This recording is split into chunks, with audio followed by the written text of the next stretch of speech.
Special needs చిల్డ్రన్లో చాలామందికి sensory issues అనేవి ఉంటాయండి. ఈ సెన్సరీ ఇష్యూస్ అనేవి చాలా రకరకాలుగా ఉంటాయి అన్నమాట. అందులో ఓరల్ సెన్సరీ ఇష్యూస్ అనేవి ఒకటి.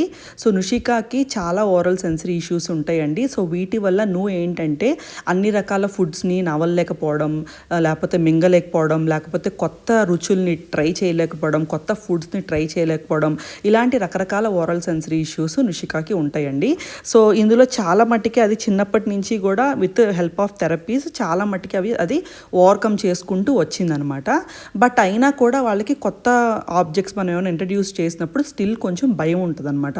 సో అలాంటి భయాల్లో ఒకటి ఎలక్ట్రిక్ బ్రష్ అనమాట. సో దానికి ఉన్న సెన్సరీ ఇష్యూస్కి, ఓరల్ సెన్సరీ ఇష్యూస్కి సో నేను ఎక్కడో చదివింది ఏంటంటే ఎలక్ట్రిక్ బ్రష్తో బ్రష్ చేసుకోవడం వల్ల ఆ సెన్సరీని మనం కొంచెం తగ్గించవచ్చు అని చెప్పి నేను చదివాను అనమాట. సో దానికోసం మేము ఎలక్ట్రిక్ బ్రష్ని నుషికాకి ఇంట్రడ్యూస్ చేయడానికి ట్రై చేసినప్పుడు అది చాలా చాలా భయపడిపోయిందండి. అప్పుడు నేనేం చేశానంటే ఎలక్ట్రిక్ బ్రష్ శరణ్కి తీసుకొచ్చి శరణ్ని చూపిస్తూ నువ్వుకి మోడల్ చేస్తూ వచ్చేదానమాట. అలాగా ఇప్పుడు నువ్వు సొంతంగా ఎలక్ట్రిక్ బ్రష్ శరణ్ వాడడం చూస్తూ అది స్వతహాగా అయితే చేయడం నేర్చుకుందండి. మన పిల్లలకి సెన్సరీ ఇష్యూస్ ఉన్నప్పుడు ఆ సెన్సరీ ఇష్యూస్ని ఎలాగ డీసెన్సిటైజ్ చేయాలి అనే దాని మీద మన ఛానల్లో నేను ఆల్రెడీ ఒక వీడియో అయితే చేశానండి. ఎవరైనా పేరెంట్స్కి హెల్ప్ కావాలి అనుకుంటే ఈ టాపిక్ మీద మీరు ఒకసారి ఆ వీడియోని అయితే చూడొచ్చు. మీకు ఒక సర్టెన్ ఐడియా అయితే వస్తుంది. ఎప్పుడైనా పిల్లలకి సెన్సరీ ఇష్యూస్ ఉన్నప్పుడు మనం ఆ పర్టికులర్ ఆబ్జెక్ట్స్ని వాళ్ళకి ఇంట్రడ్యూస్ చేయాలనుకుంటున్నప్పుడు మనం ఎలా అప్రోచ్ అవ్వచ్చు అనే దాని గురించి క్లియర్గా నేనైతే వీడియో చేశాను అనమాట. సో చాలామంది పేరెంట్స్కి కన్సర్న్ ఉంటుంది కదండి ఇలాంటివి ఎలా ఓవర్కమ్ చేయాలి అని. సో డెఫినెట్లీ మన పిల్లలు అన్నీ ఓవర్కమ్ చేస్తారండి. మనకు కావాల్సింది కొద్దిపాటి పేషెన్స్.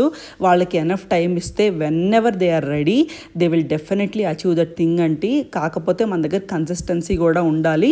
మనం కూడా పట్టువాదలని విక్రమార్కుల్లాగా వాళ్ళకి అది చూపిస్తూనో నేర్పిస్తూనో దాని గురించి చెప్తూనో ఉంటుంటే స్లోగా కొంచెం టైం తీసుకున్నా కూడా వాళ్ళైతే అది చేస్తారండి. సో ఇక్కడ పర్టికులర్గా నుషిక ఈ సెన్సరీ బ్రష్ని అంటే ఎలక్ట్రిక్ బ్రష్ని అలవాటు చేసుకోవడానికి దాదాపు 4 నెలల టైం అయితే తీసుకుందండి. ఎక్కువ టైమే, but still she is able to do it. అందుకు నాకు చాలా హ్యాపీగా ఉందన్నమాట.